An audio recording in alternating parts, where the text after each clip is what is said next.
ఈరోజు చాలామంది మానసిక చీకటి, మానసిక అంధకారము బట్టి నేను చచ్చిపోతా, నా వల్ల అవ్వదు, you're letting the pain kill you. అందుకు కాదండి దేవుడు మిమ్మల్ని సృష్టించింది. You're saying I am invaluable, I am not loved, I am not favored, and that is why I am facing all these battles. That is a lie. అది అబద్ధము.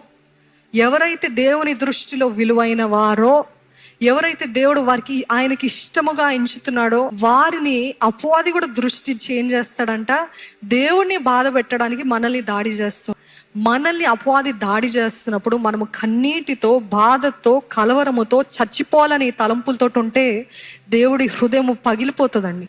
ఈరోజు దేవుని బాధ పెట్టడానికి, మనల్ని బాధ పెట్టడానికి అపవాది ఎప్పుడు కూడా దాడి చేస్తుంటాడు. Only a person who's valuable in God sight is always getting attacked by the devil. అపవాది చేత దాడి